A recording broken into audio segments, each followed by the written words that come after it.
Good evening, ladies and gentlemen. How y'all doing? How y'all feeling? Welcome back to another edition of Get Off the Damn Fence. That's right. It's another week talking all the latest news in the NFL. Also, this week we will be talking some NBA. I'm happy to do it as I am each and every week by co-host Calvin Thomas, Justin B.A. the Barber Harris. What's going on, gentlemen? How y'all doing tonight?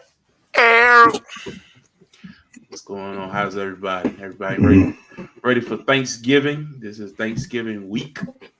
Calvin, traditionally the Dallas Cowboys play on Thanksgiving. And I was thinking about that is correct. I said maybe the league finally got it right. They gave y'all the New York Giants on Thanksgiving because typically Cowboys fans like to eat their dinner, you know what I mean, watch the game, actually get a win. And it's like homecoming. On homecoming, you always schedule a cupcake, a layup. You don't schedule anybody who might give you a little bit of fight. Wait, no, I push back. The New York Giants is a very, very strong football team. They are hard. They are very hard to beat. Mm-hmm. I just want to throw that out there. Okay. I mean, we had the cupcake last week too. We played them foreskins. So look, Tampa Bay had their way with the Giants last week, so he tried to act like, oh, that win meant something. No, bro, that was practice. Baker out there with the come and chill. Give me the chill. Try to mock my man Danny DeVito. Anyway, but yeah, Tommy. Thanksgiving football always traditionally great.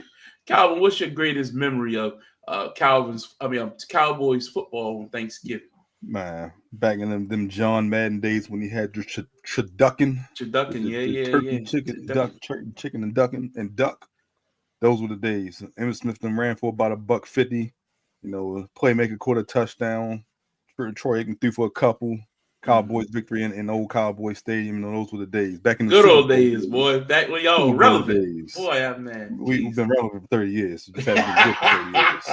Difference. Y'all relevant. Y'all right. You're right.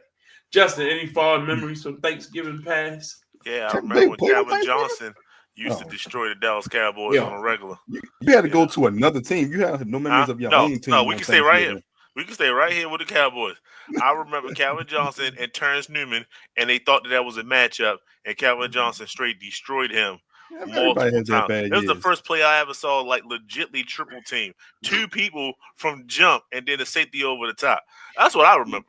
Calvin Johnson was Megatron. I can't take nothing from him. Calvin Johnson was probably that Thanksgiving was the only game that the Lions were actually featured every year. So the Lions were always pretty competitive on Thanksgiving. That if any game all year they would play the Packers or somebody like that. So yeah, those were the early game. Detroit always gets it.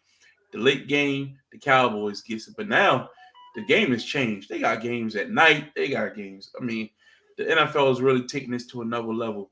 So with the Wednesday schedule, with Thanksgiving being on a Thursday, Christmas is going to be on a Wednesday. You know what I mean? I'm talking about Christmas. Christmas is going to be on a Wednesday. At what point do we have a football game damn near every day of the week? Like, it's kind of like us, other than what, Tuesday going to be the only day basically you get off next month? That's wow. You can blame COVID for that. COVID was that, hey, we're doing this because we're doing the best we can. Ravens play on Tuesday. Mm-hmm. I thought they played on Wednesday. I thought it was a Tuesday. They played on Tuesday. They played on every day of the week because of makeup. I think so. It was the Steelers game was on a Wednesday, and somebody else we got moved from Monday to Tuesday. Yeah, it was just you're right. That was crazy times. But anyway, everybody enjoyed their Thanksgiving football this week, but we got some business to talk. There's no basketball. Before we talk business, make sure y'all like, comment, and subscribe. That's right. Always, we appreciate everybody who. So after y'all had y'all dinner, you ready for dessert? Put on the pod, listen to it, get ready for that Thursday night game. I think it's Green Bay Miami. So probably the best game. That's a good game. Yeah, that's gonna be a good game. Best game of the day. But before we can go forward, let's talk about a little bit what we saw last week. Overall, I thought that was probably one of the best, especially 1:00 windows we had all season, man. I mean, that witching hour, I was watching Red Zone, That thing took 2 hours. Man, it just every couple seconds something else was happening. Boom, boom, boom, boom. And we'll go over some of what happened here tonight. But man, were y'all watching? Were y'all watching like the red zone or keeping up what was happening in real time? Or were you focusing on one particular game? Calvin, I'll start with you.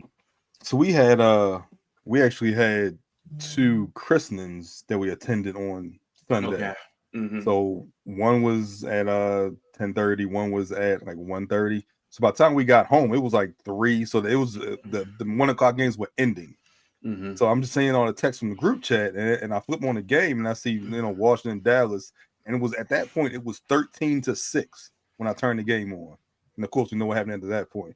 But like that was my intro on Sunday, just at that point, and that's not even including Houston and Tennessee, and everything that everything else that occurred on Sunday. But yeah, I caught it late, but I was keeping up with the text, and then I caught up with everything that was going on.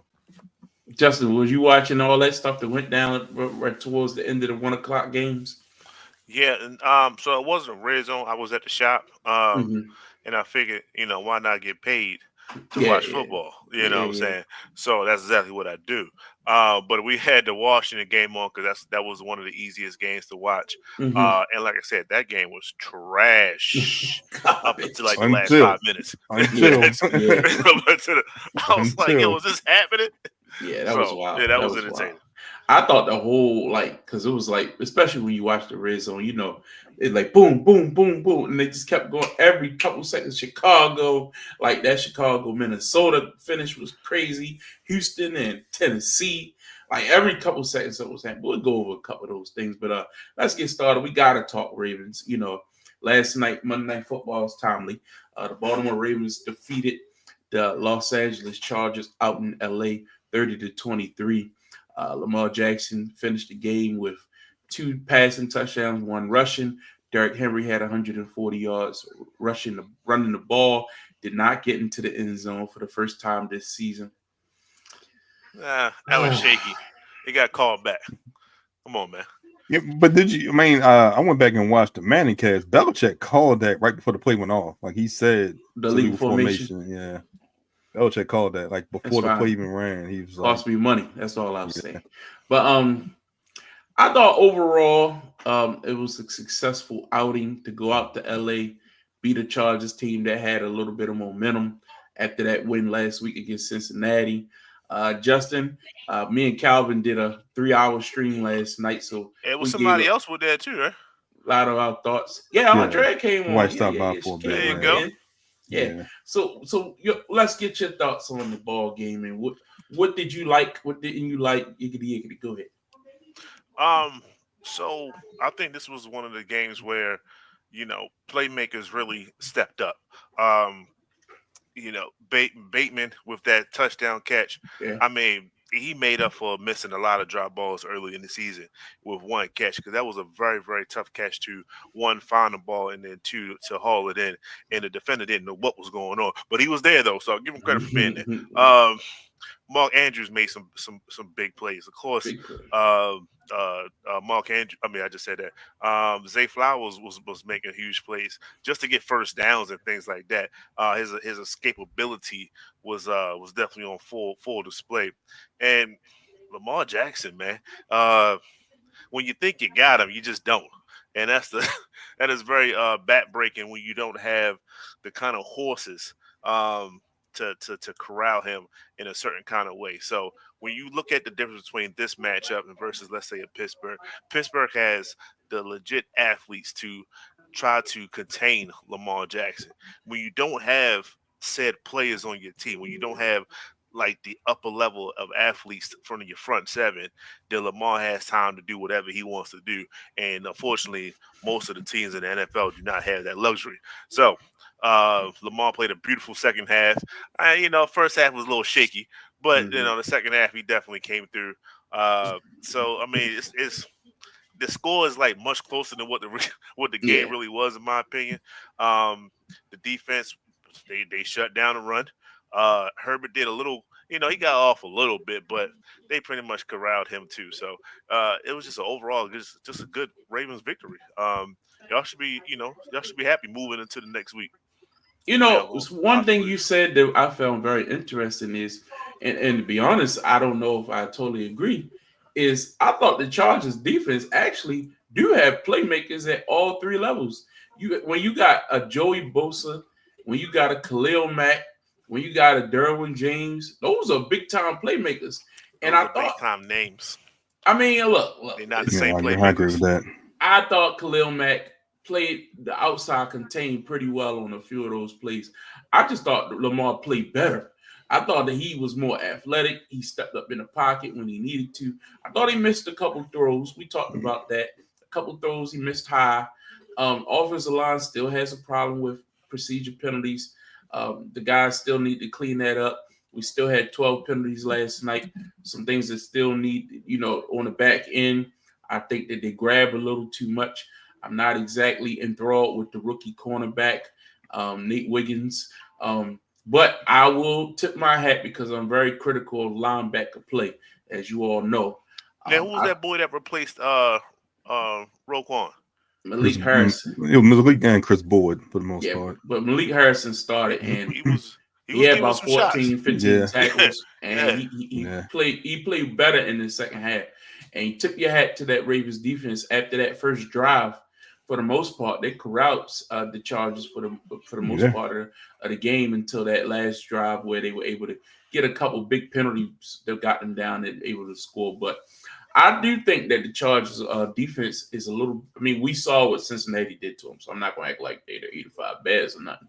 But I'm saying like they do have some playmakers. But I just thought Derrick Henry was consistently bludgeoning them, and the stiff arm was in full display. And I love the fire I saw from Pat Ricard. And I mentioned this last night.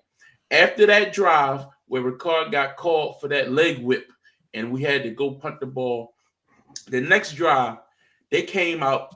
Derrick Henry's feet was in the end zone. That's where they were so backed up. Run. Henry bust one for what? 40, Calvin? About 50? Yeah. Run. Yeah. Play action. That was the first touchdown drive. Right. That was sensational. The next one, run, and then Lamar hits that deep pass to Bateman for the touchdown. The momentum started because they decided, okay, let's stop playing around. Let's stop trying to trick them, and let's go our formation and play football, and then everything will work after that. I thought it was a good job by Todd Monken. And also, John Harbaugh with a gutsy call on fourth down to go for it from your own 17. Look, I can't say that I would have done it. I can't say that if it wouldn't have converted, I wouldn't be cussing his ass out right now. But I'm telling you, but since it worked, hey, yeah. So you think he did that because he did it, or you think he did it because of his brother on the other sideline? Like, you think he got an extra shot of testosterone? I don't know. Because he notoriously goes for it. But I've never seen him go for it at his own 17. Yeah. You know what I mean? And I also believe, remember, there was a timeout taken before that. That was by John, yeah. Yeah. So I thought they were getting set to actually. I'm sorry about Jim. The Chargers took the timeout, and then when they came back from commercial, the Ravens were lining up to go for it. I think Lamar Jackson might have even campaigned to go for it, because Lamar always want to go for it. The Ravens had been stagnant all night, and I thought they were just like, we need to get a spark. And if Jim hadn't taken that time out, we'd probably punt that ball. He probably punched it. Yeah. He had a second chance to think about it, and there was, I think Derek Henderson at the game said that when they called the play, he looked at Andrews and said, "Look, I'm gonna push your ass across this line, so don't worry." And that's what they did. They got 2 yards. They only needed a half. So, yeah. Your thoughts on the game? Yeah, look, it was a slow start. They've had a couple of slow starts recently for whatever reason. Defense gave a touchdown drive, but it still felt differently on defense. It didn't feel like this was that first half Ravens defense where it was just going to kind of get out of hand. They were able to lock down, limit the big plays. I don't think they had any explosive plays really all night. They were able to get deep with the secondary. Kyle Hamilton wearing the green dot was able to get everybody lined up. I don't think there were any procedural defensive penalties, like offsides, 12 minutes, anything like that. They had one. Okay. Remember, he tried to get back, and then it was only 5-yard penalty. Yeah. But I mean, for him to have to win the green dot, get everybody lined up, you have basically 2 inside linebackers. They're rotating 3 linebackers. We still ain't figured out who number 54 was. So you're rotating a bunch of linebackers Welsh. as well. So for the defensive wise, I'm happy with what I saw. Offensively, they got off to a slow start, but you notice all the explosive runs went left. They went to Khalil Mack's side. Justice Hill's touchdown run, Derrick Henry's cutback, they all went left. They saw something going Khalil Mack's way. They very rarely went to Bosa's way, even though he had the hand injury that he's been dealing with all year long. But Zay made a play, Bateman made a play on the ball, Andrews made a couple big plays on like 3rd and 5, 3rd and 6, getting the first down. Extremely happy, and you still haven't utilized Likely, so you still have another weapon out there. Deontay Johnson is still kind of getting acclimated. He seems to fall whenever he gets targeted, whatever that the case may be. But overall, you get out there with a win against another good football team. You come home, and now what do you have? Like 3 of their last 5 are at home. It's here. It's Philly. Is it Giants game at home too? Well, no, I think they're so it's Philly, Pittsburgh, and Cleveland. So every other game is at home. So you come down the home stretch. You got this crowd that's going to be excited for a game against Philly, against another division rival. And slowly but surely, they've beaten some quality teams over the last couple weeks, like I mentioned last night. They beat Denver 75. They beat the Chargers 75. They beat Cincinnati. We see their explosive offense. And Pittsburgh comes here. And now Pittsburgh has to win that game because it just lost to Cleveland. So I think the Ravens are on the high. They just need to start clicking on offense a little bit more. I want to see Keaton Mitchell get involved just a little bit. And he's still a little shaky on the kickoff returns. Doesn't know when to bring it out, when to keep it in. I know you're trying to get him on the field in some capacity, but maybe that's not the role. Maybe you can kind of get him 1 or 2 carries, spelling Derrick Henry. It's a good change of pace back, good screen back, anything like that. But overall, I'm happy with how they played last night, especially in a tough environment against a good team, which I got to keep in mind, everybody. They are a good team, and they got a victory. Yeah, I thought the commentary on the Ravens game last night was very interesting today, in the contrast to what people were saying on last week after the loss to Pittsburgh. And I think it's magnified because it was Pittsburgh. But like I said, and I mean this, I know I sound like a hater when I say it, but that was Pittsburgh's Super Bowl. When they play us, they want to beat us. That's like a pride thing for them. But they are 8-8.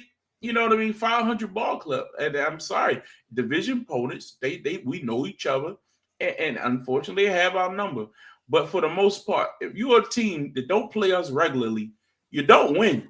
You know what I mean? Like that. It's just how it is. You know, Kansas City, Pittsburgh, those are teams. Cleveland, those are teams that give us fits. Traditionally, Cincinnati used to, but I think we've kind of figured that out. But this Eagles, we'll talk about the Eagles in a minute.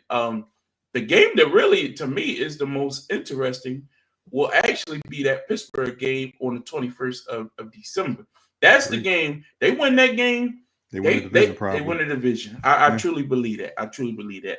But like we got a lot to cover tonight, so let's keep it moving. The Philadelphia Eagles defeated the Los Angeles Rams 37-20. And I know the game wasn't particularly close late, but you got to give the Eagles credit. Offensively, they have a formula that works, and we see it similarly here in Baltimore with Derrick Henry. But right now, if you're talking about MVP, you have to consider Saquon Barkley one of the leading candidates. I don't say he's going to win it necessarily. I've heard a lot of the discussion about this. So I said, let me bring that up to the fellas tonight. Do you think Saquon should be in the front runner, or one of the 1, 2, 3 spot? What's your thoughts on that, Justin? So this is one of those slow starts, and then it kind of picked up pace. With his highlights along the way. Yeah. You know, he is on track as of right now today to be the NFL all-time leading single season rusher. That's the kind of statistical season that a position player must have in order to even be nominated for MVP, to take it from a quarterback. The problem is, let's face it, Lamar Jackson is probably leading the league in passing yardage, probably top 5 in touchdowns, and it only has 3 interceptions, something like that. So his that pass interception ratio is so wide that, you know, it's going to take Saquon to be all-time everything. He's going to have to lead the league in rushing. He's going to have to lead the league in touchdowns. He's going to have to break that record in order for him to take that away from Lamar Jackson, in my opinion. Well, what about Josh Allen? You think Josh Allen is up there? Saquon Barkley, Lamar Jackson. Calvin, your thoughts? I have Saquon as the top non-quarterback, but that doesn't mean I have him in my top 3. I mean, wow. You talk about him potentially breaking the all-time rushing record. He gets one extra game. You doesn't matter no more. Doesn't matter. It does matter. He gets one extra game. It's going to be his name there. If Jamal Lewis, if OJ, if Eric Dickerson had one more game, then they would have probably have 200 or 300 more yards, and we wouldn't be talking about him breaking this. Well, in that case, why do we celebrate Eric Dickerson so much? He had a game or 2 more than OJ. OJ did it in 14. Okay, I'm just putting it out there. I'm just telling the truth. I'm just telling the truth. And even it's your name on top. That's it. Even if he does that, he won't be the MVP because he doesn't have an impact of a Josh Allen, of a Lamar, he doesn't have a Jared Goff. He doesn't have the same impact as those 3. That's what I just said. He doesn't have the same impact as those 3. You said impact, and he is the catalyst to the Philadelphia Eagles. They have shifted their whole philosophy. Larry just presented it in the intro. Who has had a bigger impact on their team? Lamar Jackson. Who has had a bigger impact on their team? Lamar Jackson, Saquon Barkley. That's Lamar Jackson, but that's obvious. Josh Allen and Saquon Barkley. That's Tushy. Josh Allen. Jared Goff or Saquon Barkley. Detroit Lions running game. Saquon. Okay. Look, so basically he's top 3. He's third on your race. So like I said, he's not going to win. He's the best non-quarterback right now, and I think that's dependent on who's going to be the leading rusher between him and Derrick Henry. So, and that still has a chance to go either way.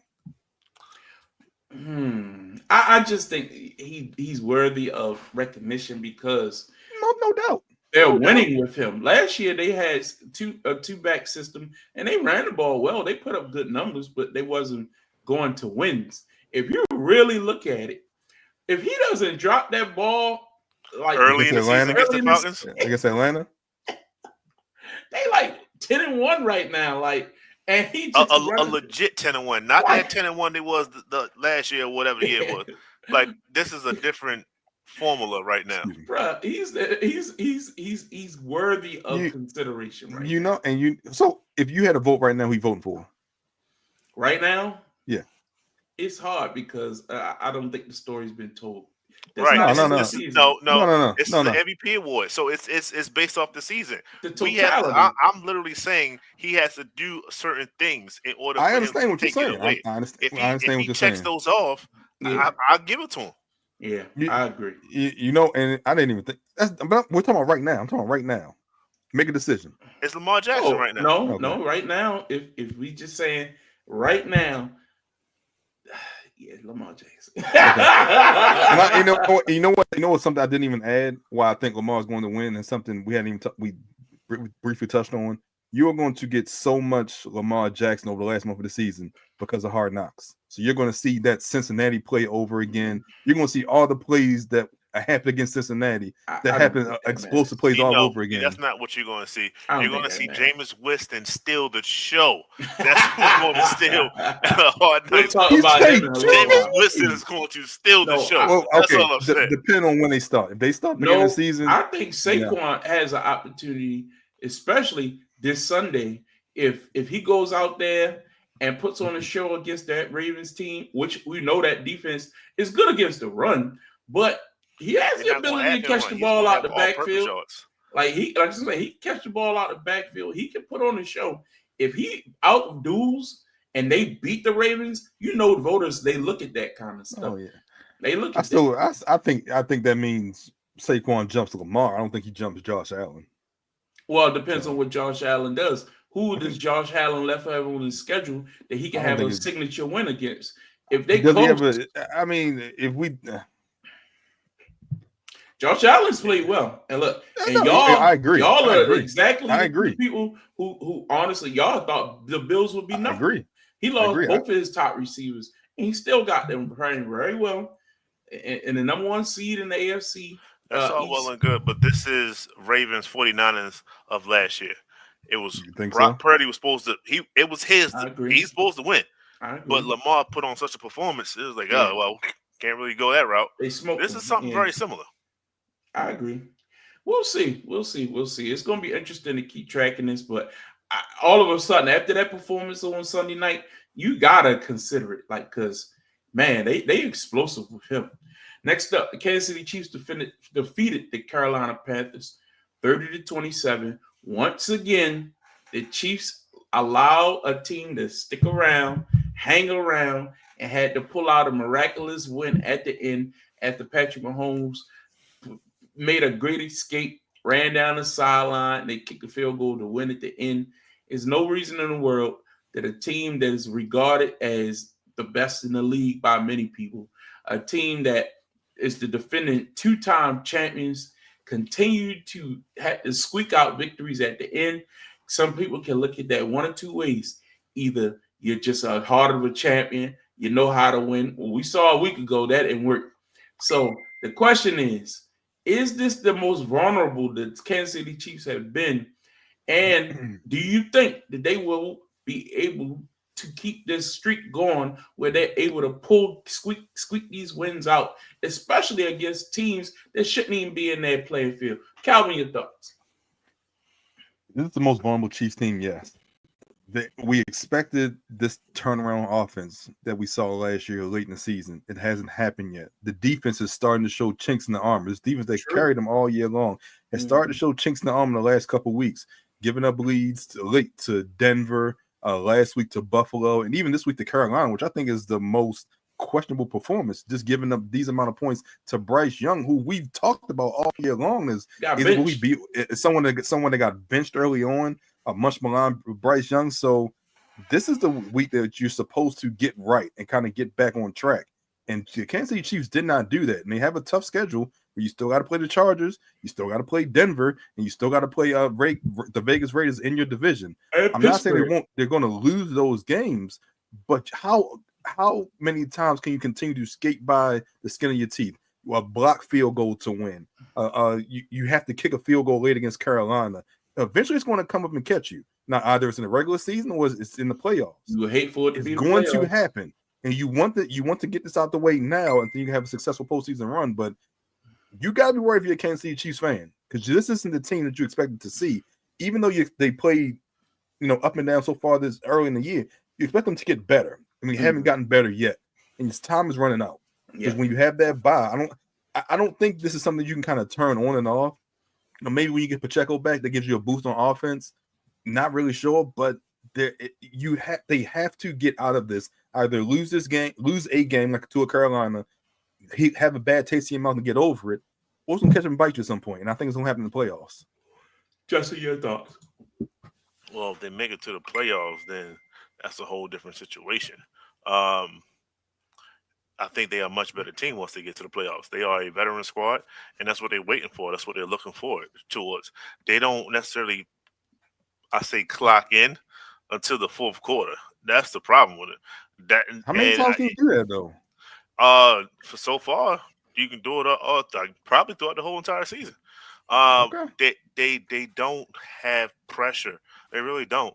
They just going out there just playing football and see what happens when they get close. Really, that's all they care about. You believe that? I truly believe that. You can see this play right here. This Patrick Mahomes run. Like he could do this in the first quarter, second quarter, third quarter. He waits and said, okay, well, fourth quarter. All right, let's make a play. He could do this throughout the entire game. He does it throughout the entire playoffs. It's just not the fourth quarter. He does it the entire playoffs. He is preserving himself just as much as anybody else. So I honestly think that this team is they're legitimately coasting. No, not too many teams have a chance to win 3 straight. They're coasting. They haven't been fully challenged, and they just won't be until the playoffs. What? They can lose a game. That don't mean being 100% challenged. What do you mean they haven't been challenged? They've been challenged in every game, man. No, every game they've been challenged. The better team always wins out, and they've been winning out. Okay, we just saw them lose a week ago to the Buffalo Bills. And if that happens, who do you think they're going to be playing in the playoffs? Very well. They're not going to be playing the Carolina Panthers. They're going to be playing the upper echelon teams. And you're going to just play them once. Is week after week. You got to win 3 games. If they the number 1 overall seed, right? You know what happened last year? Remember, they couldn't catch a ball, and as soon as the playoffs started, they act like they all got Jerry Rice hands. No, we're not gonna act like last year's team isn't definitively better than this year's team. We're not gonna act like that. And here's the thing: this is where I take umbrage with what you said. How many teams in the history of the NFL had three-peated? Not too many. I don't think nothing. None. It's never happened. So just to say, oh, they won 2, we know they're going to win 3. I never said no one ever said that. No. I'm just saying you like the Denver Broncos from 97 and 98. The New England Patriots. You know how to win, yeah, but how many teams are able to 3 years in a row just stay at that same level? This is clearly evidence that it's very difficult. It is very difficult. The biggest issue that makes this team, they win it, but it's not just that you win, it's what is your weaknesses, what are teams exploiting about you. And the number one issue, the last time we saw Patrick Mahomes lose in the playoffs, what happened? What happened exactly? They could not protect him. And we said, oh, the offensive line let him down. Well, what you think is happening right now? The man's running. That's why I put this picture up here. Both tackles are hot garbage. And he either's going to – we've seen Patrick Mahomes hurt. We've seen him not be able to finish games. Remember, Chris Henne played a game in the playoffs one year. You had backups in there for him. The year that they lost to Tampa Bay, right? You're a Tampa Bay fan. What happened? Why were they able to beat them? Because the defensive line was destroying Kansas City's line. And didn't you take some type of personal shot because everybody was making excuses like it wasn't because Tampa was so good? Oh, it's because they didn't give Patrick Mahomes enough help on the offensive line. Well, why are we going to wait till it happens to tell the story? The story's being told every week. Go and look at the numbers. The numbers tell the story. This man is taking more sacks and has more turnovers than he's ever had in his career. And we're supposed to just be like, well, mid-bagger shows. They can do whatever they want to do. No, they can't. They don't have the requisite talent on the offensive line. And if you can't block, I don't care how good your defense is, if you can't run your offense, they have no deep threat. Xavier Worthy hasn't developed to what they want him to yet. I really don't think this team is as scary as last year's team. Last year's team, at least they hung their head on that hat on defense. And this defense is being exposed. Did you see Bryce Young slicing and dicing them on Sunday? Yeah. And he ain't the first one. Josh Allen had his way with him a week ago. Bo Nix had his way with him 2 weeks ago. Man, he still gets so. If we're going to name drop, I mean, Bo Nix is pretty much dominating almost anybody he's playing as of late. Almost taking they got to play him. The rookie of the year. Didn't do that to Baltimore. Shout out to Baltimore on that one. But at the end of the day, so the Raiders are going to beat them? No, we ain't talking about the Raiders. Okay, understood. But so that's this another game win. is close, if this game is close on Friday, would you be like, yeah, that's unnecessary? Well, you should be putting these teams away if you're that good. Just be done with it. We have the same issue in Baltimore. The thing. It's not about being that good. It's about are you maintaining something to go into the playoffs where you think that you can flip the script. They think they can flip the switch. That's what they think. You should have the ultimate confidence. You should. But again, offensive line, they don't get better during the year. I never seen it happen. I never seen an offensive line be like, oh, we want to block. They went and picked somebody up off the street the other day. They need so much help. We'll see. Again, I haven't been high on them all year. They pull out some wins. Yeah, that's true. But they pull out a lot. See, the fact that you just said they pull out some wins. No, they put out a lot of wins. They only got one loss so far. Look, how many examples? They might lose one or two more. They still got a great record. Weren't you the same one Go ahead. You the same one that had him like 5-6 in your power rankings last week, but absolutely not. You defend them this big? Absolutely not. Okay. They went from 1 to 3. Don't do that. We'll talk about it in a bit. Don't worry. Okay. 1 to 3. Next up, the Cowboys took on the Commanders. What a crazy finish to this ball game. We kind of touched on it earlier, but this game was pretty close in the fourth quarter. It was a terrible, dreadful game in Washington. I was shaming my Commanders friends who feel like they've been this is their year. They back. The pigs, the hogs are back, and all this other stuff. And y'all let the Cowboys come into y'all house and put their feet on y'all table, eat a sandwich and a cup of, like what Chris Broussard say, and a bottle of pop. I had a field day with them in the fourth quarter. But the Cowboys did Cowboys things and gave up a bomb from Jaden Daniels to Terry McLaurin to get the game where all he needed to do was kick the extra point and possibly tie that ball game up. And the kicker missed. Blame the holder. Whatever. So the Cowboys escaped with a victory. Michael Parsons had some comments after the game talking about he gonna fight till the death, and until you bury him in his grave, he ain't tanking nothing. He ain't throwing no games. He ain't worried about no draft picks. That's the heart of a lion. That's what you like to hear, ain't it, Calvin? I prefer to take that higher draft pick. It was Washington, so it does feel better. The victory does feel better, knowing how good they were talking. I'm a JD5 fan, but some of y'all other fans, so it does feel good to get that victory. However, y'all playing for next year. You're not playing for anything this year. Go get that draft pick, get a better draft pick. Let's go on. But I'll take the victory. But going forward, let's keep the same game plan. Worry about next year. I'm sorry. Yeah, Justin, any thoughts on this before we move on? A little too much effort, a little too late. A little too late. So a bigger question I have is about Washington. Now we know they are a little bit ahead of schedule. They came out pretty strong at the beginning of the year. Have you all seen anything from Jaden Daniels that shows you that maybe he's regressed a little bit? I've heard that conversation. Or do you think he's right on schedule? Just having some early rookie campaign slumps. He doesn't have a lot of touchdowns over the last several, I think, say 5 weeks. Maybe he had 2 touchdowns.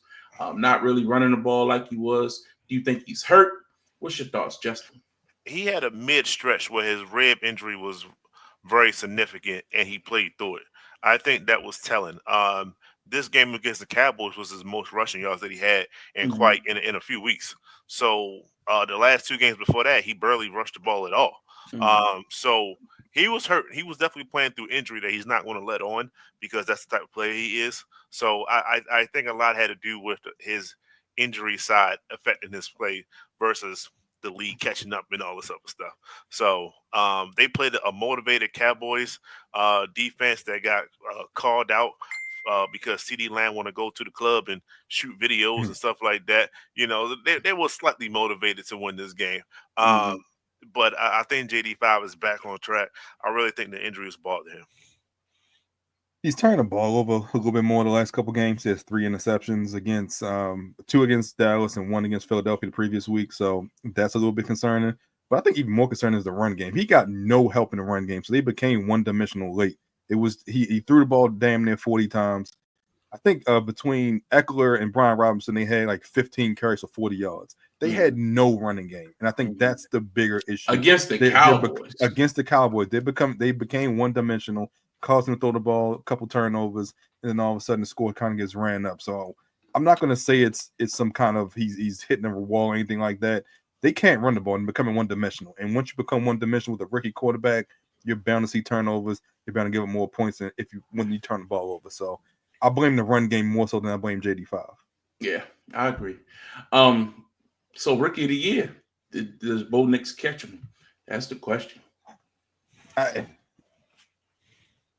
think it's even now. It's even. It's even right now. I mean, I think both of them have a good chance to make the playoffs, but you can argue that Denver was more of the surprise because of who they let go, that cap situation, all that stuff. So JD5 got some work to do. Justin? It's not over for sure. I think Bo is coming on very strong for us, but it's still JD5's to lose, in my opinion. And I disagree with the fact that, you know, just the whole preseason thought of it. People kind of put 2 and 2 together with Sean Payton actually having a pretty decent prospect to work with, and then we'll see how that plays out. It's playing out. That's the thing. He's gotten into Sean Payton. They done had arguments and things like that. They worked themselves out, and this is the fruits of their labor right now. So, like I said, if it wasn't for that injury, I don't even think it'll be close right now. But JD got to put on some better performances moving forward. But I don't think Bo can catch him. Be interesting to track that. Next up, Tampa Bay Buccaneers defeated the New York Football Giants on Sunday. Two-time champion Giants as of late. The Giants have absolutely quit. Like we know the whole Daniel Jones situation where he's released last week. He was benched first, and then he was released. Danny DeVito was playing quarterback for them. After the game, we know. Napers, who came on strong early this season, was even some talks about him being offensive rookie of the year. Now he's coming out in the media talking about it's not the quarterback's fault, it's the coach's fault.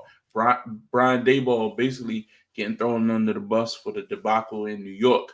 I don't think I'm going to lay it all at Daboll's feet. I think this management and it's just a lack of leadership in New York. And overall, the Giants are just a pathetic team. But on the other side, give the Bucs credit for trying to get healthy. Mike Evans returned. They're looking like they're getting back in the groove of things. Justin, what was your thoughts on this game? It was a complete dominant performance on both sides of the football. If you had a back in your position, running back or quarterback, you was going to get a 1-yard rushing touchdown because that's what happened with Sean Tucker, Bucky Irvin, Rachaad White, and Baker Mayfield.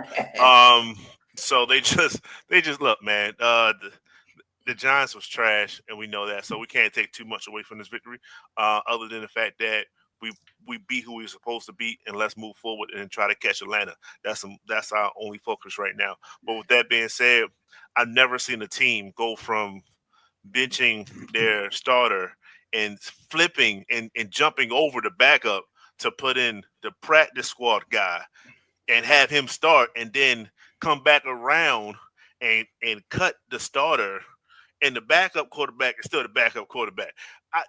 I've never seen that before, and it's pretty telling. At the same time, we heard this is the best part of Hard Knocks.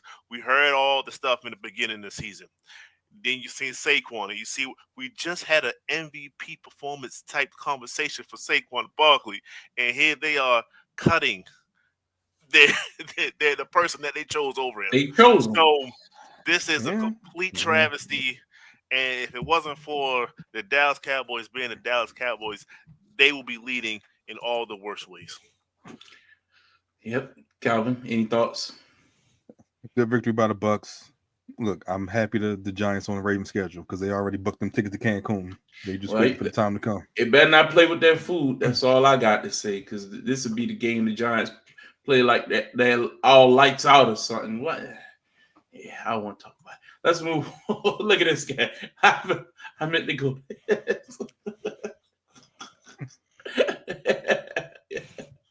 Anyway, last Thursday, the week started off with a snow game.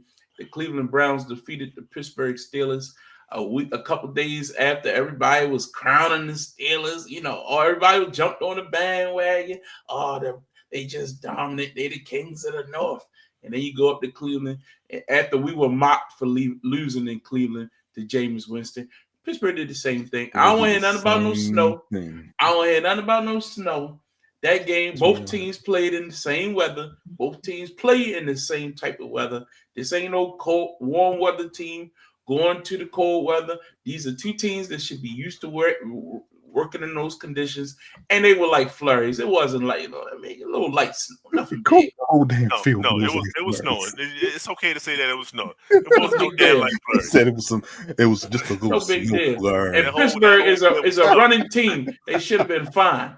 Anyway, good win by the Cleveland Browns. And if Reverend Jameis Winston is on the pulpit, I'm coming to the service. My man's a preacher, man. Hallelujah. Good God, I reckon.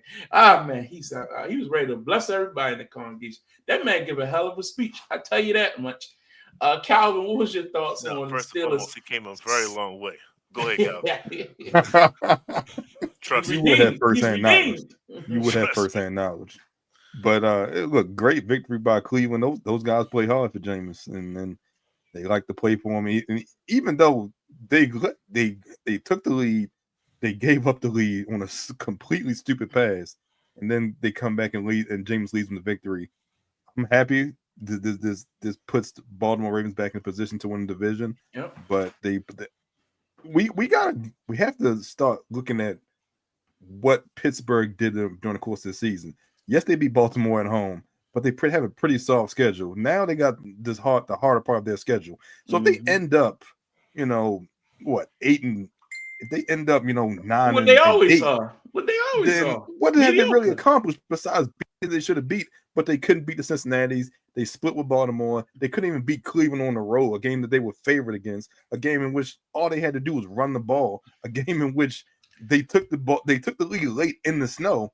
We really had to have that conversation about Pittsburgh, but that's still at a later date. Great win for Cleveland. Great win for Jameis. They balling and having fun right now. That's all it is. That Washington win don't look as strong no more either. But anyway, true. I digress. True. Justin, your thoughts on I know you're going to take it from the Cleveland aspect because I picked Cleveland to win the division. I thought this team have a lot of talent, and I like what Jameis has done. It shows the fact that you can't be afraid. And Deshaun got injured, so let's say that. But sometimes you got to be able to pull that plug quicker than you think. You can't play around with it because you never know how a team can galvanize behind somebody. That's a good point. And it's another team that happens to play in New York via New Jersey that's going through the same problems themselves. Sometimes you just got to flip the script and just go ahead on and go with somebody else. So they did that for Jameis. You can tell that the team as a whole has been just revitalized. What's the defensive player? What's his name? Cleveland Browns defensive end. Myles Garrett. Myles Garrett. If he didn't put on a performance, he knew who was on the other side of the field. He knew that T.J. Watt was over there. But maybe T.J. Watt, he's not the same player when it comes to this type of conditions. But Myles Garrett is, and he showed that why he was Defensive Player of the Year. I love the fact that they have some back and forth going on because I don't think TJ attended the NFL honors thing last year, and he was like, mad he didn't get it, because he mad he didn't get it, that kind of thing. So it's a wonderful thing just to see some type of rivalry like that, just player versus player. But it's just nice to see a team revitalize themselves behind a quarterback that's thankful for every single second that he's getting playing football. So I'm telling you, man, and I've said this, that Cleveland team, I'm on record, I did pick them to win the AFC North for full reason. Had Chubb been there like from the beginning of the year, had they pulled the plug on Deshaun quicker, because clearly Deshaun just didn't have it. He was missing something. Maybe it's mental. I don't know. Just going through a lot off the field. And then I just think he just wasn't playing well. Jameis shows that offense can work. He can run that. He still makes some bonehead mistakes here and there. But he provides a spark. And I don't know. They are tough out, man. They go and battle anybody they play. I don't think nobody can just look at that Cleveland on their schedule and be like, that's a win. I just don't see it. I don't see it. So, again, shout out to Jameis for fighting hard. I like the guy. I root for him. Good stuff. After what happened in Tampa, throwing all them interceptions, going to New Orleans, sitting, watching, and then getting in there and then going through what he went at the end of that, this is a good spot for him. I really think it's a good spot. He might even win the job and be able to be that full-time starter moving forward. I ain't going to say all that. He might. And on a 1-year deal, he's a free agent, right? But probably so. I'm sure he'll come in pretty reasonable, and you're paying so much money to Deshaun, they can't afford but so much. Or you flip it and just be a high price backup. That's also a thing. Miami might be calling. You never know. Hey, chill out. But next up, there's a backup. Yeah, true backup. The Seattle Seahawks defeated the Arizona Cardinals. The Cardinals have been riding high. A lot of people have been praising Kyler Murray, possible, putting him in the MVP conversation. They've been scoring a lot of points. And for Mike McDonald and that Seattle Seahawks defense to hold the Cardinals just a mere 6 points, that was one of the more impressive performances of the year, in my opinion. Geno wasn't sensational, but he made plays when he needed to. And they got a W, man. Calvin, what are your thoughts? Yeah, look, Geno and them, like you said, they weren't impressive, but they got the W. And this team was able to hold that Cardinals offense to 6 points. Now they're leading the division in the playoffs. Mike McDonald, and I think half of those points were on that the interception return. So it wasn't even like the Seattle offense really did much. They did just enough to win, and then they were able to hold on, with that defensive play against Arizona. But now they're in the playoffs. They're getting healthy at the right time. They had that bye week a couple weeks ago. Kenneth Walker, Metcalf, and Jigba has really took another leap this year as well. So they can be a scary team. And in the NFC West, where most likely one team gets in, every division game matters like double, because you got to win that division. You got to beat your division opponents, and everyone is within the game of each other. So good win for Seattle. Justin? Arizona, they just didn't have it, man. Marvin Harrison, I'm still looking for you from time to time. I don't see you. They didn't have a running game to speak of. They had 18 yards as the lead rusher. That is putrid. Kyler Murray couldn't even get off balls. He only had like 9 yards rushing. Terrible game passing. The only person that showed up was Trey McBride. He said, I'll take these over 10 catches. It's all good. I'll get these 100 yards plus. It was just a stud, a dud, really. It's just nothing else you can say. Seattle came to play, and the Cardinals did not. And that's what happens sometimes. Maybe the Cardinals were guilty of the Colorado syndrome, reading your own headlines, thinking that you're a much better team, and some team come in and smack you in your face, and you just didn't respond. So luckily that they had time to recover, and we'll see what happens moving forward. But Seattle just came in and just straight dog walked that. So. Yeah. All right. And the Houston Texans were defeated by the Tennessee Titans. Very, very disappointing loss. CJ Stroud. Say who? Look. Switch up my back quarterbacks, but CJ Stroud, like Cleveland Browns version of him. I don't know what's going on with CJ. Now look, I'm going to give him a little bit of a grace because he has had Nico Collins out of the lineup. He has had Stephon Diggs out of the lineup.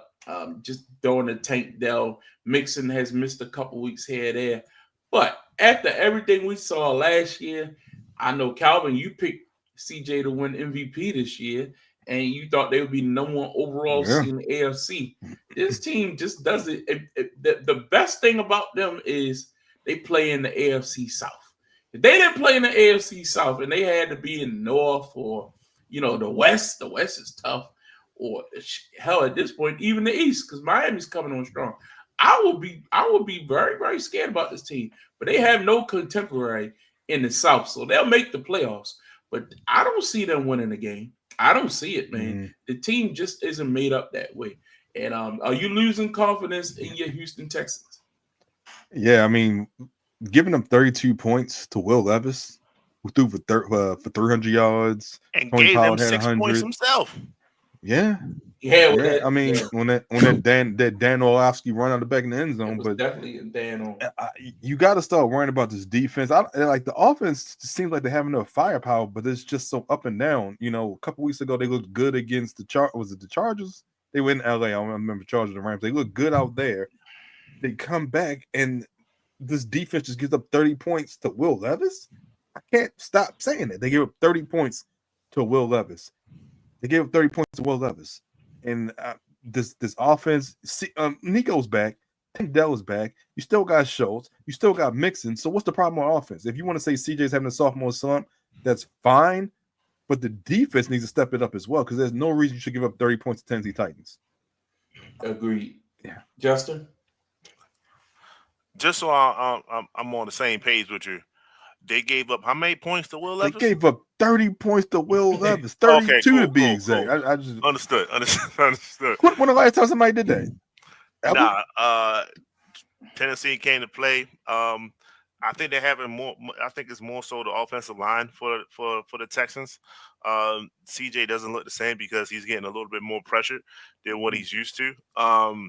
Mixon couldn't get off because 14 carries, less than 50 yards. Like that's not helping. That's not going to help anything. So yeah, they got to do some soul searching themselves if they think they're going to have a performance in the playoffs moving forward. But y'all was spot on. Luckily, they in a position that they're in where they're not getting that much competition from anybody else in the division. It is what it is when it comes to that. Tennessee, shout out to them. Shout out to Will Levis playing ball. They made C.J. Stroud do a Dan Orlovsky. That is terrible. So it is not too much to say after that. They let a lot of people down when it comes to this loss. So if you look at their last 4 games, 5, let's say 6, they lost to the Packers. They were able to beat the Colts by 3. They lost to the Jets, which the Jets. That's what I was thinking. Christmas, how you lose to the Jets? Lose to the Lions in a close ball game. You got a good game. I mean, you beat up on the Cowboys on Monday Night Football last week, and then you come right back and follow that up by losing to the Titans. They are a 500 ball club. I mean, it is what it is. Now, again, you have to look at wins over replacement. And I always say that if someone changes venue, someone changes scenery, or you add pieces, did adding someone make the team better, or losing someone make the team worse?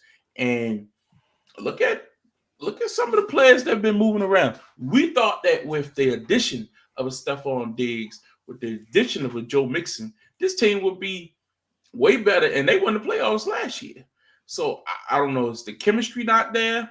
What you think it is? It's just something's missing from the camaraderie, or people see them coming and they know how the game plan for them now? I think that's partly it, but you can make the argument that without Stephon Diggs, you're able to kind of focus on, and Nico just came back 2 weeks ago, so you just Tank Dell for a 3-week period, and that's what they lost 2 of those 3. But you can make the argument that you're focusing so much on Nico that unless you're able to get Mixon off and then have him to just bring up someone else out down in the box, you no longer have Nico. You're forcing him to Tank Dell, and now he just doesn't know where to go with the ball, because there's no reason you shouldn't be able to focus on your main pass catchers.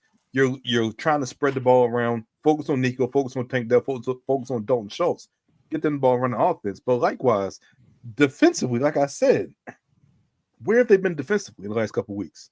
That's a big key as well. There's been no Will Anderson. There's been no pass rush. The secondary has been getting beat regularly. So it's just all around. They're just playing bad. And that's not good going to the playoffs, in my opinion. Yeah, I agree. Next up, the Minnesota Vikings defeated the Chicago Bears 30-27 in overtime. This is one of those crazy games in the witching hour, 1 o'clock.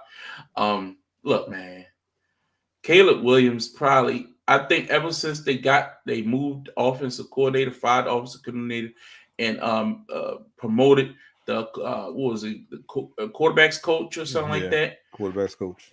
Caleb has looked like a different guy. He brought that team back. If you watch that, I mean, he was making all the throws he needed to make. They would have been even better if Keenan Allen wouldn't have dropped that pass. He was wide open across the middle, could have scored, but they still end up scoring, but they ate so much of the clock. I think it was a good chance they could have won that game in regulation had Keenan Allen handled his business. So I'm not putting that on the quarterback, but I think the players have been a lot better. I think the creativity, a lot of motion, using the Woozier, moving Cole Kmet in open space. I think that, that's a good Vikings defense. He was able to score with regularity, and they just came up short, man. It is what it is. I don't think you want to lose. Nobody wants to lose, but I don't think there's no shame in the way they fought at the end, and tough loss on the road. Your thoughts, Justin? Tough win also when it comes to the Minnesota Vikings. You love the Vikings, boy. That they're now like they're 9-2 right now. So I just want to throw that out there as well. They're finding ways to win the game when Justin Jefferson isn't making that much statistically. They shut him down. TJ came out of nowhere to tight end, and now he's starting to have an old TJ type of a game. He's healthy now. Addison balling, hopefully all his offseason issues are behind him, and now he's starting to just take advantage on the field. If you want to go in on the double coverage, Justin Jefferson, guess what? Throw it to this side of the field, and I'll burn you. I'll burn you as well. So they're finding ways to win. Aaron Jones still getting you over 100 yards. So I think it's more so the Vikings found a way to win, and then unfortunately the Bears lost. That's just how it goes sometimes. They lost to a better team. Look, Chicago had an excellent chance in overtime. They had the ball. They had Minnesota deep in their territory, and they just couldn't contain them. They had the opportunities. They let Minnesota off the hook, in my opinion. But even still, when you are able to contain Justin Jefferson and Jordan Addison, TJ Hawk, and TJ go off, that's just good quarterback by Sam Darnold, who I don't have a lot of high hope for. So he had a fantastic game. Is able to lead him to victory, but can they do that against a better opponent at this point in the season? That's the question I have. But it's a good win for Minnesota, and especially when they're trying to catch Detroit, who's just on fire at this only point. game behind, so they right there. Shout out to my man, Caleb. You gonna get better, man. They gonna get you Ben Johnson or somebody good next year. You gonna be all right. All right, so that's the docket. Any other games that we didn't talk about? Did we omit it? And it's something you wanted to touch on before we move on? Anybody? Not really. I mean, we saw. Look, Tua had a great game. We ain't really talk about that. Tua had a great game, especially the Waddle as well. So they try to make some noise late and see if they can kind of creep back into this wild card picture. Big game on Friday. On Thanksgiving. Big game. Yeah, we'll talk about that in a minute. But yeah, I wanted to let y'all say it if y'all want to talk about it. I'm biased, but yeah. Tua coming on, man. He coming on. Also, a game that I really want to give Bo Nix a shout out. I know he played the Raiders, but the guy's playing some phenomenal football. We touched on it a little bit later, but he'll be tested coming up here soon. Anyway, let's look at these division standings. Buffalo still top the AFC East, 9-2. Pittsburgh, a game over the Ravens, 8-3. Ravens haven't had their bye yet. After the win over the Chargers, they closed in closer. Houston, 7-5, still have commanding lead in the South, and no real competitor outside Indy, who's close. The AFC West, Kansas City, 10-1. The Chargers took a tough loss, 7-4. Denver's right there with them.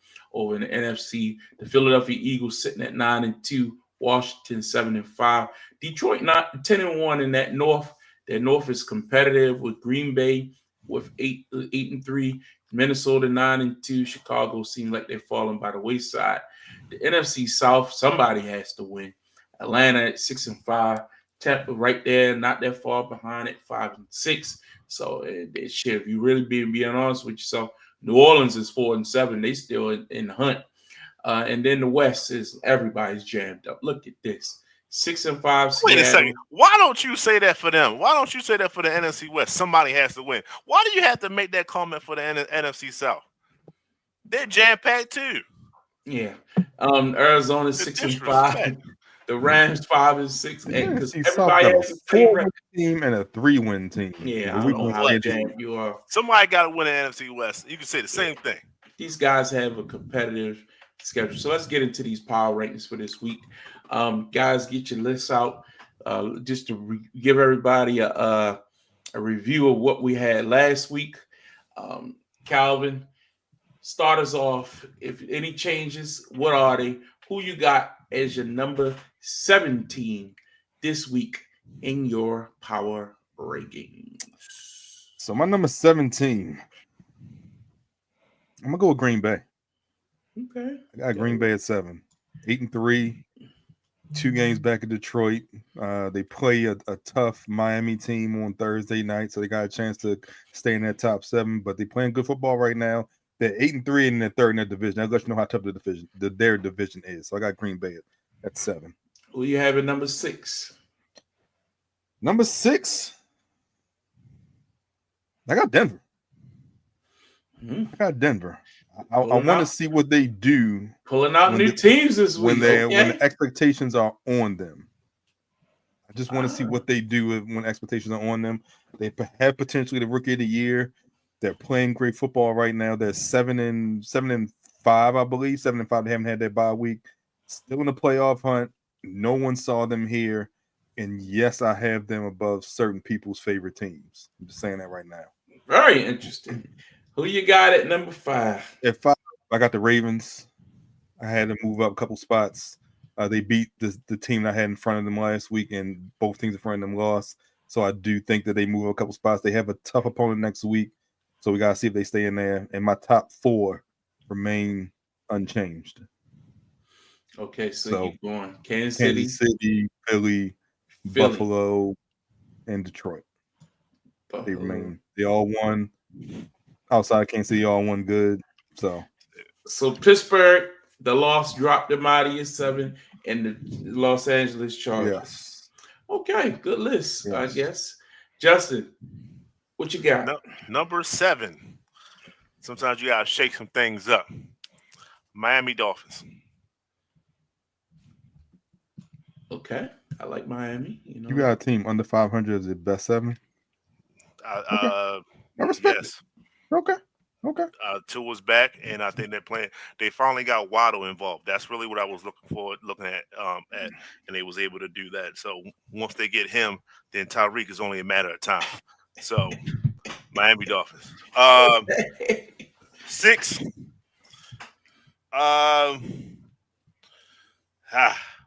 Baltimore Ravens.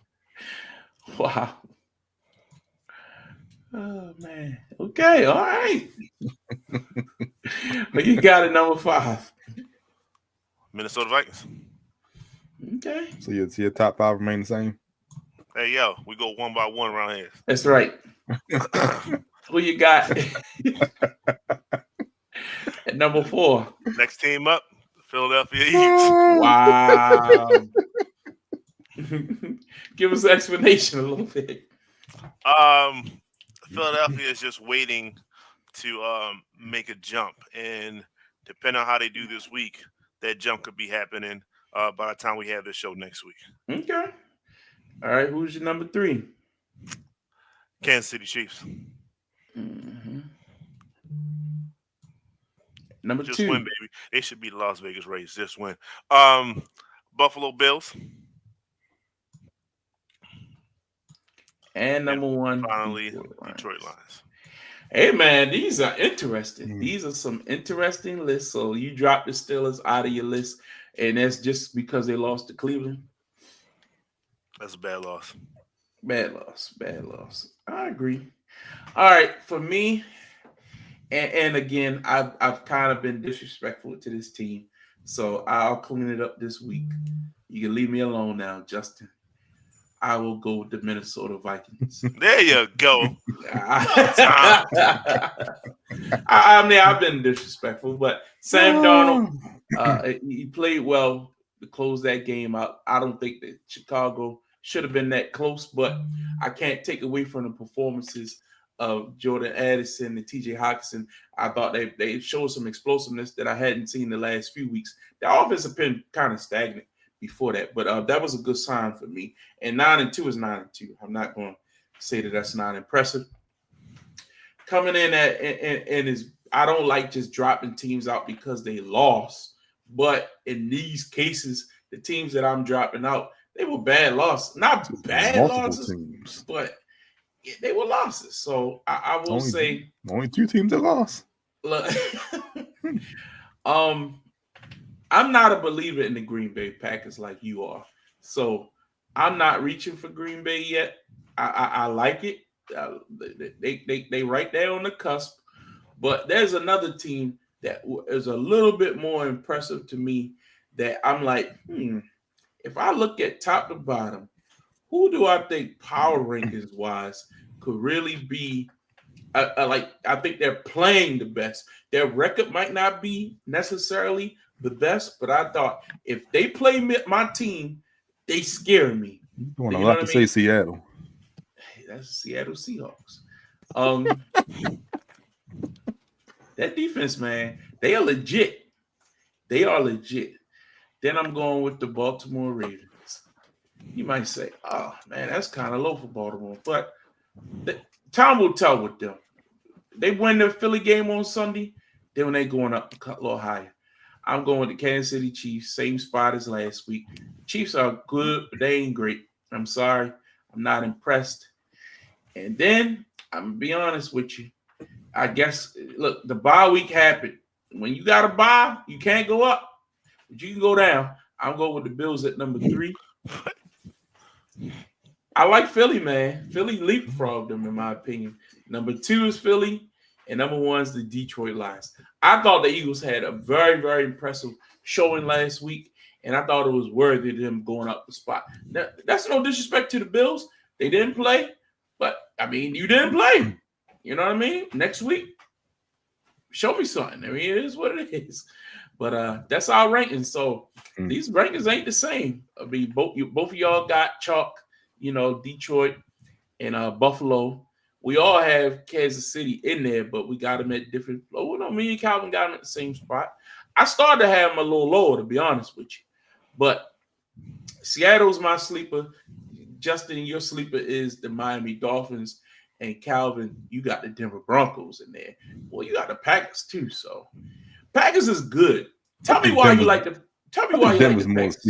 I think the Packers, they're 8-3. You're in the division with Minnesota and Detroit, so they're getting a lot of the pub. But I still think Jordan Love is coming on. I think Jaden Reed has had a right. He looked like trash the other day. If anything, the running game is what saved him. Who? Jordan Love. I'm getting to Josh Jacobs, but I still think Jordan Love has the potential to win games when needed. And granted, they have not played all the division games yet, which is another reason why they're still they have so many victories. You have Green Bay on there, and you still don't have Minnesota. Correct, because I think Green Bay is better than Minnesota. I think Green Bay's quarterback is better than Minnesota. I think Green Bay's running back is better than Minnesota. I think Green Bay's offensive line is better than Minnesota. I think the defenses are pretty much on par. Did Minnesota already beat them? The only place. Have they played? Hold on. Go ahead. Keep talking. The only place. Have they played? The only place.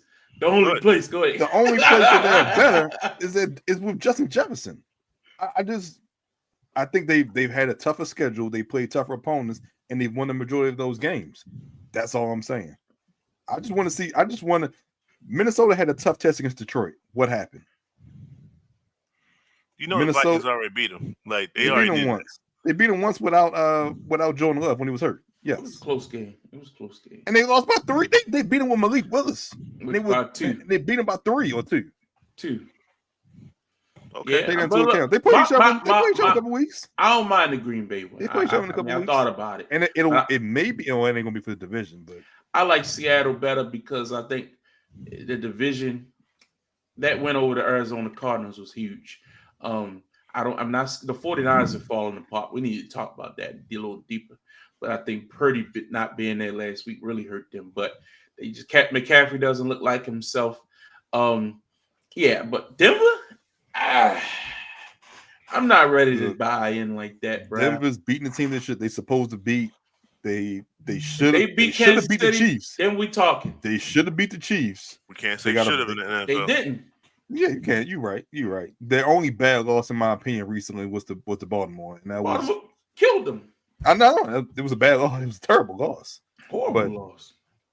Anyway, those are our power rankings for this week. Very interesting. I love that our list never is exactly the same. That's what makes it fun. Let's take a look at what the playoffs would be today if they started right now. Denver will be matched up with Buffalo. If you were to see that matchup in the first round, is there any chance that an upset 7-2? Anybody? No. Exactly. Chargers and the Pittsburgh Steelers. Any chance? Upset? We already saw Pittsburgh beat them in Pittsburgh. So, but I still believe they can still beat them, though. They get them. If you tell me JK not healthy, upset. You tell me JK not healthy, I'm gonna say no. Interesting. And then the Ravens would be a rematch from last year's playoffs with the Houston Texans. If you tell me right now, well, these two teams will play each other on Christmas, this won't be the same. But if there was, I would take the Ravens. I don't think Nico Collins can take. And somebody made a good point. I don't think if it was Dominique Foxworth or somebody, but if you look at all the teams in the AFC, the Ravens struggle with receivers who can beat you deep. The receivers can take the top off the defense. Who, like, other than Nico Collins and Kenny Pickett, who else can do that? Or George Pickens? I was gonna say who? George Pickens. There's no other team that you defensively shouldn't be able to hang with. You know what I mean? Like, that's in the playoffs. I agree. Yeah, I disagree. Like, yeah, it's no Cincinnati. Who? Y'all gonna mess around. I'm not saying it's gonna happen, but I could see Amari Cooper going for over $150. I can see him make some big plays. When was the last time he done that? He had a good game before he got hurt. $150? Not $150. He just got there.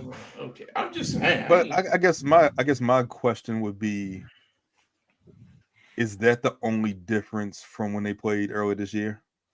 And do you think he makes that much of a difference?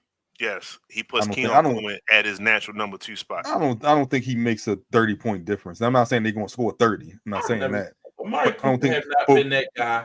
But why do you think that Buffalo can stop the Ravens offense now? I never said who's going to win the game. I just say he can give y'all problems. I was just saying I don't see the threat possibility outside of a Nico Collins who can take the top off defense. The rest of these teams are basically game control, game, you know what I mean? Run, short, intermediate throws. Like, might hit you once or twice with a big one, but everything's check down, Charlie. Mid throws. I don't know. It'd be interesting. I think the interesting thing for me is who ends up, because if they flip flop, Pittsburgh and Baltimore flip flops, then that means Pittsburgh most likely is going to be the 5 seed because they've already beaten the Chargers and they play the Broncos. If they beat them, they're probably going to be the 5 seed. There's one more team. I forgot. I'm sorry. Ooh. If Miami has a very strong case of winning out. After the Packers, they have a strong case of winning out. Now that receiver problem could be a problem. Okay, let me ask you this question. And then this is foreshadowing, of course. You got them beating Buffalo? I think they could. Okay. They already played them twice. It's over.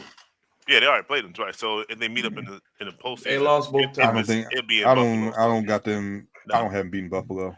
But I think they can beat almost anybody else in the playoffs. I don't think they can beat Buffalo. And I don't think anyone catches Buffalo for the 2 seed. At worst, they can't see Buffalo flip flop. But the Ravens are 2 games behind Buffalo right now. Yeah, they got 4 losses on the season. Buffalo. Yeah, and I mean they beat them head to head, but they still got to lose 2 more times, which I don't think is going to happen. So, well, they got the tiebreaker. Yeah. Washington 7 versus Philly 2. I think we've seen that before. Green Bay and Seattle. I don't know, dog. In Seattle, that's interesting. Teams play each other tough every time. They always seem to match up in the playoffs too. And then Minnesota and Atlanta. Will Atlanta hold on to the division crown? If Justin has anything to say about it, he won't. But I think that Atlanta give them a bigger test than Kirk Cousins going back to Minnesota, baby, or they had to come down to them. It'd be in Atlanta. Yeah, they had to come down to Atlanta. I love it. Teams in the hunt. We got the Dolphins sitting just outside at 8, the Colts at 9, and the Bengals have an outside shot. Anybody think the Bengals can go on a run at this point and make it interesting? I think they can make it interesting based off their schedule because they still play Pittsburgh twice. Mm-hmm. So you win those 2, and all of a sudden you're 2 games back at Pittsburgh. And if they fall to that wild card spot, they got to win out. And we know Pittsburgh still has a fairly tough schedule. So I think it's interesting. They got to win both against Pittsburgh, though, which I think they're going to win this week. So they got to win out. They got to win out. Period.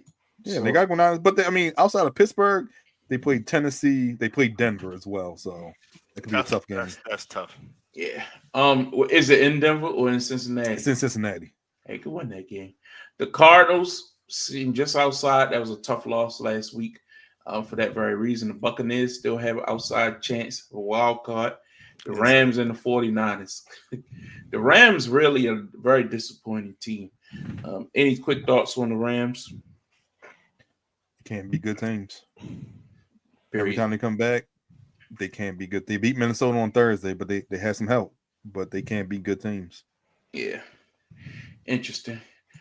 All right. So just to take a look, quick, waste a lot of time on this, but everybody's still looking good. Everybody's still feeling good. For the most part. I'm not feeling good about that Washington pick at this point, but it is what it is. About San Francisco. Me neither. Damn it. I forgot. But we all got San Francisco, so we all got them. So it's a push. It's a push. But everybody else, I ain't mad. Yeah. All right. This weekend's games, we got, of course, Baltimore and Philly. That's a big matchup. Tell us some other games you're interested to see. Justin, start with you. Miami and Green Bay. Thanksgiving night. I think that's no, it's not the game of the week because that's I think Baltimore Eagles, but definitely top two, top three. Let's see if Miami can get this thing off and see how far they can go. It definitely starts. I'm not strong on Green Bay. Clearly, they're not in my top 7, and they never was.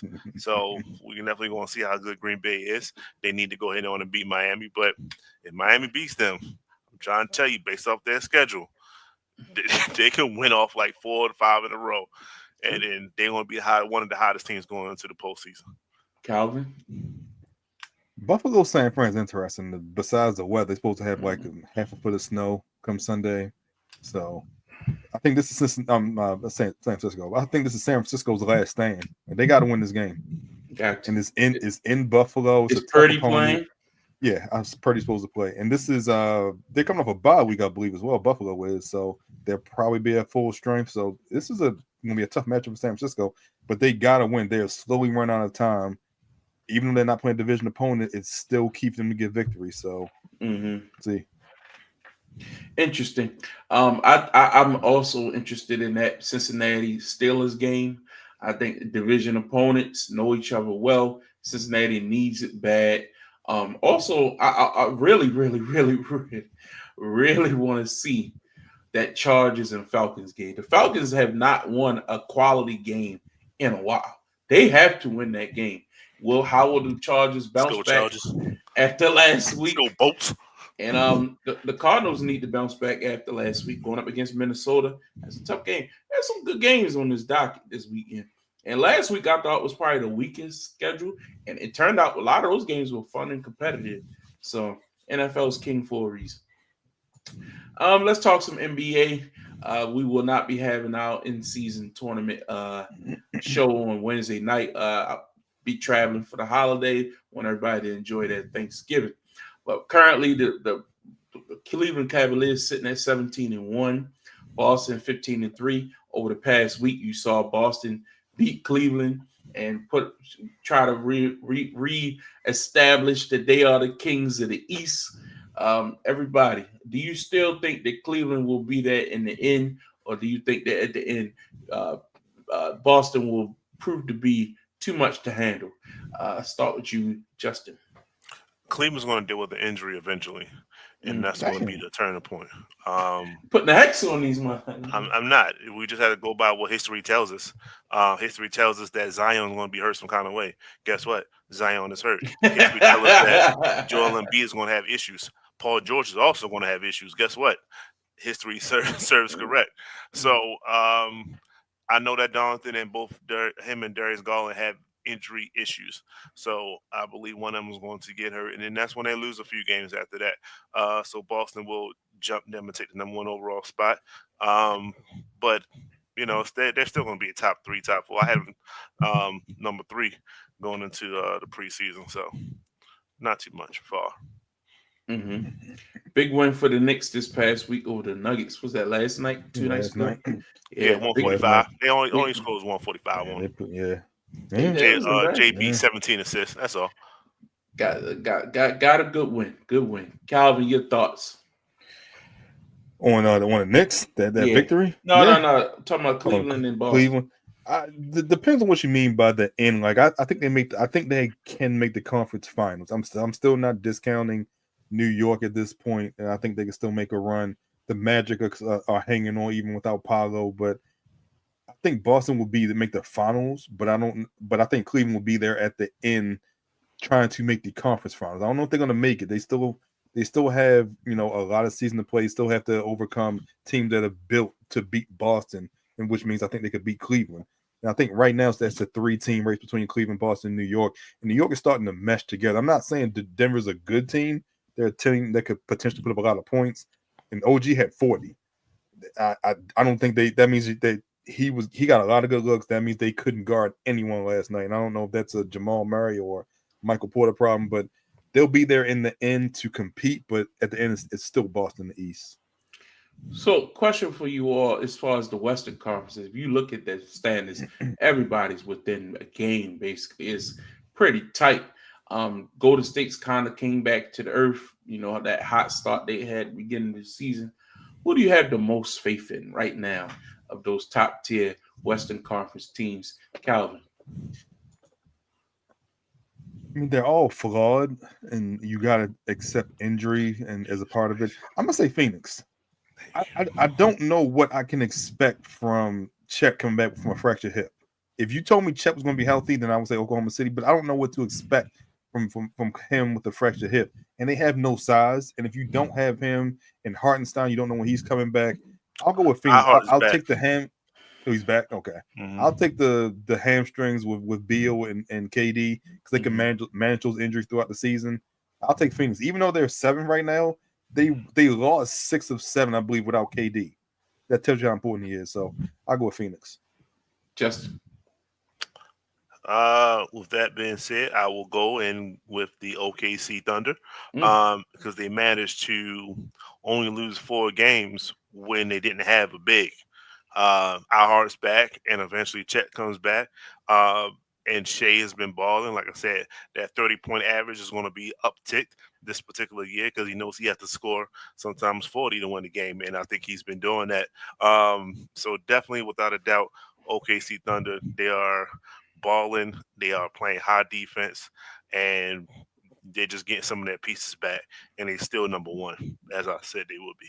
Shout out to the prediction. All right, Western Conference Player of the Week last week was Harrison Barnes. The Spurs went 3-0. He averaged 22.3 points a game. Pretty weak, in my opinion, but I guess must not have been a lot of competition in the West, as we've been seeing so far this season. Guys have been averaging 35, 39, and then you got a guy with 22. Maybe his defense came into play.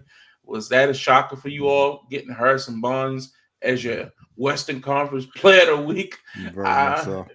The most important thing was they were undefeated. The problem is other teams had L's. Okay. And then in the East, the Bucks have been on a run. They won again tonight. 4-0 last week, 1 tonight. Giannis. Averaging 32 points a night, 10 rebounds. Big time players make big time plays. We'll touch on the in-season tournament in a minute, but what y'all think about Giannis winning Eastern Conference Player of the Week? Anybody else had a good week that you thought might have been able to compete with him? No, I need to figure out why he didn't play tonight. I don't know if that was rest or what, but they still got a victory tonight. In-season game. It was a big game. You can't rest on in-season tournaments. They just fined Atlanta Trae Young for having an off day, pretty much on an in-season tournament day. So I think it was Friday. He didn't play. They fined him $100K. So I hope it's not that. I hope they better put down some kind of injury. But with that being said, Giannis is doing what he should be doing. Well, he should be doing. I just one of the things that I called. I said he was going to make the league remember who he is, and he's not. I think he only take like 1-3 a game now. He's putting his head down, and he said, "Meet me at the rim. You can't stop me." And you can see the results of it. Even if they won the night without him, he's been balling much deservingly so. If not him, if Charlotte would have won out, it would have been LaMelo Ball. Okay, let's get into this NBA Cup. So as we just a recap on the rules, we're getting into the Tuesday coming up, finishing up, getting into December would be the knockout rounds and things of that nature. So we'll be back with the full show starting back up next week. But for this week, due to the holiday, we're just going to do a quick run through of what's been happening over the past week. Remember, just a reminder of the different groups. Every team is separated into I'm about to say AFC. The Eastern Conference is separated into 3 groups. The Western Conference into 3 groups. Then you had each team has to play each other. It's basically a round robin. Tonight, Houston clinches the West Group A with a win. And in fact, Houston in overtime was able to defeat the Minnesota Timberwolves. So they clinched Group A. So that's a big deal for them. You know what I mean? Group A in that West contained Trailblazers, the Clippers, Minnesota, and the Sacramento Kings. So Houston finished with the best record. I think we expected that when looking at those teams they were in there with. Toronto's eliminated with a Milwaukee win. Milwaukee won. Toronto's eliminated. Utah's eliminated with a loss. Currently, they're down by 5 in the third quarter to the San Antonio Spurs. And Washington is eliminated with a loss. And they lost to the Chicago Bulls. So they are out of it. So that's the update on as far as the standings and where we're at. Games tonight, Milwaukee, the Lakers are currently playing the Phoenix Suns. Calvin, do you have it on in the background? I know you. Yeah. They down. Lakers down by 5 right now. Start second quarter. So, but I think this is KD first game back. KD first thing in May. Yeah. Okay. So the Lakers have they got hot for a little while there, but we're starting to see a little bit of slippage. We saw them lose to the back to back to the Denver Nuggets, Orlando and Denver over the weekend. What's your thoughts on the Lakers? Look, Denver, Jamal Murray plays like an all-star against them and does nothing against anybody else, and that's been the thing for the last couple of years. So, for whatever reason, he just sees red when he plays against the Lakers and no one else. They were at 10-4 when we spoke last week. They lost those 2 games. They got a tough game tonight. They're still kind of trying to figure things out, but when they click good. And we talked about Dalton Connect last week. He really hadn't played well since he had that big game last week. So up and down as a rookie, but still trying to get everything clicking right now. Justin, your thoughts on anything you saw over the last week for the NBA? Damn all that. Have you ever seen a sailboat? You ever see a sailboat on the water?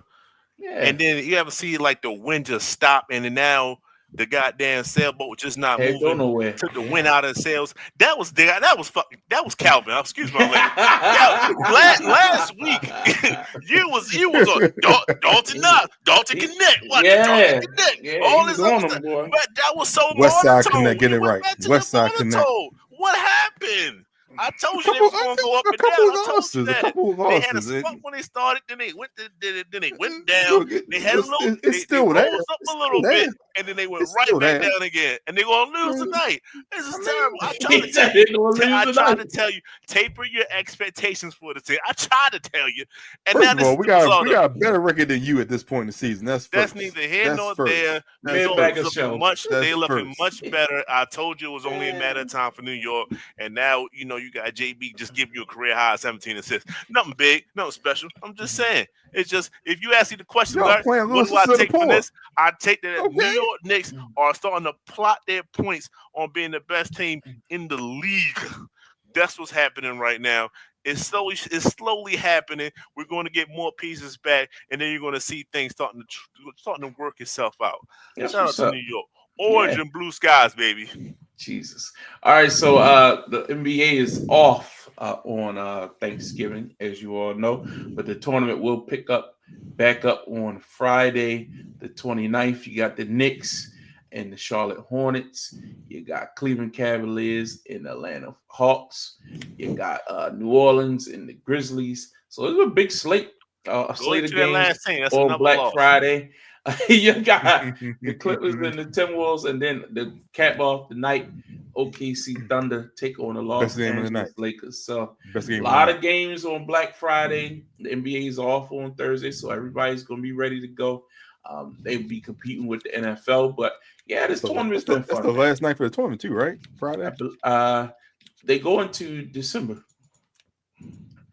December 3rd is the last. Yeah, December 3rd. Okay. So it's Tuesday. Yeah.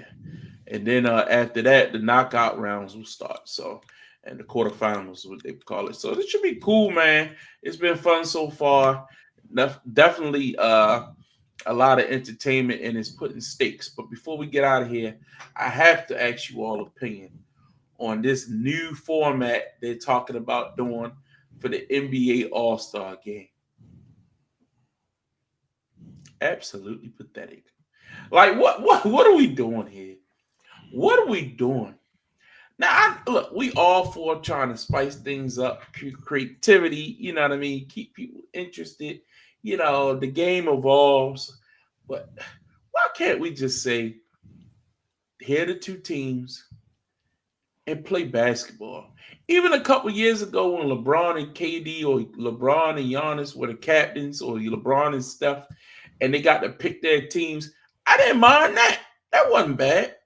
But now you want to play two pickup basketball games, and the winner of that goes. Calvin, tell me why this is a great idea. Go ahead. Convince me. It's not. The problem is you have no way of quote unquote inspiring the best players in the world to play a great pickup basketball game for one quarter. Not 4 quarters, just for one quarter. And the last time that this game was great was in 2020. And I guess that was in part because of the passing of Kobe Bryant about a month earlier. So, but that was the last time in which the All-Star game was phenomenal. And that last quarter, because they had the Elam ending, and it was just great. It was the 10 arguably best basketball players on the court going at it for 15 minutes. And ever since then, I don't know if it's because of Kemba Walker's injury or just whatever the case may be. Even the last year when you had, 2 years ago, you had the 75th anniversary.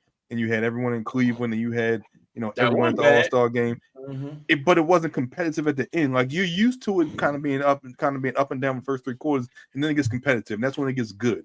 And it hasn't been at that point. I don't know how you can have that without, forcing with money, or if you don't want to be here, or if you did this last year, you're not going to be here next year, because then it doesn't become about the fans. But this new format doesn't make sense, because now you're going to have G League caliber guys playing against their idols, and they're not going to go hard against them either. So what's the point? And if they do go hard against them, it's not going to be competitive in the opposite direction. So at this point, it's starting to become unwatchable. If I have to watch 2 games but some format on the All-Star weekend. Justin, what's your thoughts? They're doing it wrong. I think is if you would have just kept the same format and just go by quarter and put a monetary value on each quarter, including the coaches. The coaches can get paid as well. Then you'll see players, even if you know that, hey, second quarter is my quarter, and I'm not going because I wasn't a starter, that kind of a thing. Guess what? I'm gonna bust ass in doing the second quarter so I can get whatever the monetary value is. They're playing for something because you're seeing the in-season tournament. They take that somewhat serious, right? I still don't know why, but they're taking it serious some kind of way. So it might be about money, whatever the case may be. So if it is, then you offer that per quarter, and then you'll see more competitiveness throughout the entire game. So this whole pickup thing and bringing the rising star team, whatever the case is, we're grasping at straws now. Think about it. Look, these guys score 100, 150, like they score a lot of points. So you telling me the first team to 40, that's the end of the game? Like, you run a half court? You run, like, what are we doing here? Like what are we doing? What are we doing? 40 points. You think guys gonna go super hard just because you put a point cap on it? Like that also game gonna be over in an hour. Like, it's not even gonna last that long at that rate. Like, what are we doing? Just roll out a basketball game It's a pomp and circumstance games. You just want to see the players who are the best of the best team up and go against each other. And just like you say, raise the stakes. Put more money on the line to the winners and be done with it. NBA players make millions of dollars. Put $2 million on the line. Y'all got the money. Just do it. This is just stupid to me. It's stupid. Let me read the rules to anybody who doesn't know. So it says if you say for the All-Star game, the tournament will likely be pickup style format in which 2 semifinal games will be played to 40 points and the championship will be played to 25. As previously reported, the 4 teams will consist of 3 All-Star teams of 8 players. So you're going to pick 3 different teams, and each with the 4th team being the winner of the Rising Stars Challenge. So you're going to take somebody from the challenges, so you're trying to tie those 2 things together. The Rising Stars game is also a 4-team tournament. Each squad made up of rookies and sophomores, standouts from the G League, etc. It's convoluted and unnecessary. But anyway, I want y'all to enjoy y'all Thanksgiving. Thank you for being co-host of this great show each and every week. And whatever you're doing for your Thanksgiving, I hope it's truly a good one. Calvin, any final thoughts? Same to you. Safe travels as well. Hopefully I'll be seeing you Saturday afternoon. Did have one more thing for Justin and for you as well. Have you heard that potentially the Orioles going to re-sign Corbin Burns? No, Corbin Burns. That they're going to whatever they are talking is going to be considered it's the highest offer. It's not a hometown discount, but it's supposedly it's a short-term deal. And that's the route that they're going, but it's looking like he'll be back. Well, that's good. I thought he might have got a bit frustrated towards the end of the season, but technically, if we keep the similar core together, then they just get that much better the next everybody year. Coming back. Yeah. You can still do that. We're going to get even better and better until it plateaus. We're just maybe 3 years away from it plateauing. That's how talented this group is. So if you tell me that Corbin Burns is going to be done here, then we still have Grayson Allen, and then we still have Grayson Rodriguez. Rodriguez. Then we'll be right back in the thick of things come next year. So that's a good sign. That's good. Congratulations to you guys. And hopefully I can sit down and y'all can give me a lesson on baseball. You know what I mean? Because I'm so out of the loop. I have no clue who you're talking about. It just is what it is. It just is what it is. Why don't we do that one day? Why don't we just do a deep dive into the Orioles? Y'all put the slideshow together, put some names at the bottom of it. Like, this is. I'm gonna send you a notepad with some notes. You can make sure you jot this stuff down. All right. I really appreciate it. I need a cheat sheet. All right, guys. Justin, any final thoughts before we get out of here? There's a lot of rumors speculating around Trae Young going to the Lakers. I don't know how true it is, but it's starting to be picked up from the Bleacher Report and some other pretty reputable franchises. So that will be a good look for them. D'Angelo, you think so? Roy, and a couple other players. You just need shooting. The more shooters you get, the better. They got that guy, what you call him, Connect? Westside Connect? Yeah, why you need more shooting? Had both of them. Yeah. Good job. I mean, I don't like it, especially when you don't get a center because he's defensive liability. I don't like it. Interesting. I don't like it. All right.